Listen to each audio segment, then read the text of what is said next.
പറ്റിയിട്ടില്ല എന്ന് കൃത്യമായി പറയാൻ സാധിക്കും. ഒരാളെയും സത്യസന്ധമായിട്ടല്ലാതെ അഴിമതി നടത്തിയിട്ടില്ല എന്ന് കൃത്യമായി പറയാൻ സാധിക്കും. ഇതെല്ലാം എനിക്ക് ചെയ്യാൻ സാധിക്കും. തിരഞ്ഞെടുപ്പിൽ ഒരു പാർട്ടിയുടെയും മുന്നണിയുടെയും സ്ഥാനാർത്ഥിയായി മത്സരിക്കുമ്പോൾ ഇങ്ങനെ അല്ലാതെ നമുക്ക് എന്ത് ചെയ്യാൻ സാധിക്കും? പിന്നീട് തെരഞ്ഞെടുപ്പ് ഫലം വരുമ്പോൾ നമ്മൾ പരാജയപ്പെടുമ്പോൾ, എതിരാളികൾ നമ്മളെ ആക്ഷേപിക്കുമ്പോൾ, തെരഞ്ഞെടുപ്പ് മത്സരിച്ചപ്പോഴൊക്കെ തന്നെ പരാജയപ്പെട്ട ഒരാൾ എന്ന് പറയുമ്പോൾ ഹൃദയം കീറി മുറിക്കപ്പെടുന്നുണ്ടെങ്കിലും ഒരിക്കൽ പോലും ഞാൻ അതിൻ്റെ പേരിൽ ക്ഷോഭിച്ചിട്ടില്ല, ഞാൻ ഒരാളെയും കുറ്റപ്പെടുത്തിയിട്ടില്ലെന്ന് പറയാൻ ഞാൻ ആഗ്രഹിക്കുന്നു. അപ്പോഴും ഞാൻ കണ്ടിട്ടുള്ള ഒന്ന്, തീർച്ചയായിട്ടും ജനവും ജനാധിപത്യവും ശരിയാണ്. ഞാൻ കൂടുതൽ മെച്ചപ്പെടണമായിരിക്കും. 31-ാം വയസ്സിൽ ആദ്യമായി അമ്പലപ്പുഴയിൽ നിന്നും CG സുധാകരനെതിരെ മത്സരിക്കുമ്പോൾ ഞാൻ പരാജയപ്പെടുമ്പോൾ ഞാൻ ചിന്തിക്കുന്നത് ചിലപ്പോൾ എന്നേക്കാൾ മികച്ചൊരു സ്ഥാനാർത്ഥി അപ്പുറത്തുണ്ട്, മികച്ചൊരു വ്യക്തി അപ്പുറത്തുണ്ട്, ഞാൻ കൂടുതൽ മെച്ചപ്പെടണമായിരിക്കും, ദൈവം അതായിരിക്കും എനിക്ക് കൂടുതൽ പഠിക്കാനുള്ള അവസരം നൽകി.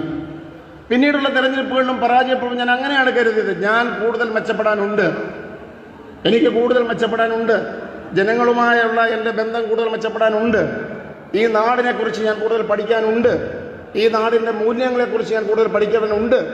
അത്തരമൊരു അവസരമായിട്ടാണ് ഞാൻ അതിനെ കണ്ടിട്ടുള്ളത്. ഞാൻ പരാജയപ്പെട്ടത് ഒരിക്കലും മറ്റാരുടെയെങ്കിലും തെറ്റുകൊണ്ടോ അല്ലെങ്കിൽ അങ്ങനെ ആരെയും കുറ്റപ്പെടുന്നതിനപ്പുറത്ത് മെച്ചപ്പെടാനുള്ളൊരു അവസരം ദൈവം എനിക്ക് ജനങ്ങളെ സേവിക്കുവാൻ അധികാരമെന്ന സ്ഥാനത്തിനപ്പുറത്ത് അത്തരമൊരു സ്ഥാനങ്ങളിൽ ഇരുന്ന് സേവിക്കാൻ അവസരമുണ്ടെങ്കിൽ എന്നെ തേടിയെത്തുമെന്നാണ് ഞാൻ കരുതിയിട്ടുള്ളത്. അല്ലാതെ മറ്റൊരു തരത്തിലല്ല ഞാൻ ഒരിക്കലും കണ്ടിട്ടില്ല.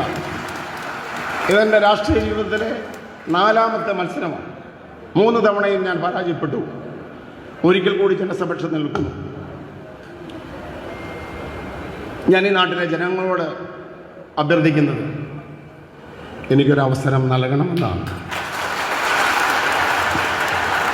ഒരവസരം നൽകണമെന്നാണ് ഞാൻ അഭ്യർത്ഥിക്കുന്നത്.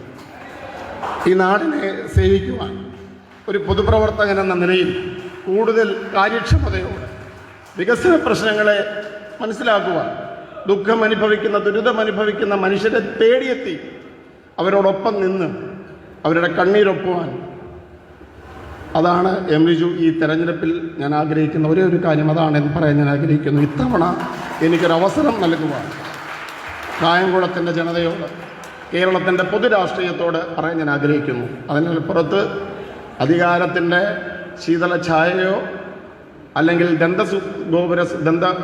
ഗോപുര സിംഹാസനങ്ങളുടെ ആകർഷണീയതയോ അല്ല എന്നെ മുന്നോട്ട് നയിക്കുമെന്ന് പറയാൻ ഞാൻ ആഗ്രഹിക്കുന്നു. വിനീതനായി നിങ്ങളുടെ കരുണയ്ക്കായി അല്ലെങ്കിൽ നിങ്ങളുടെ അംഗീകാരത്തിനായി നിൽക്കുന്നെന്ന് മാത്രം പറയുന്നു. നിർത്തട്ടെ. ജയ് ഹിന്ദ്.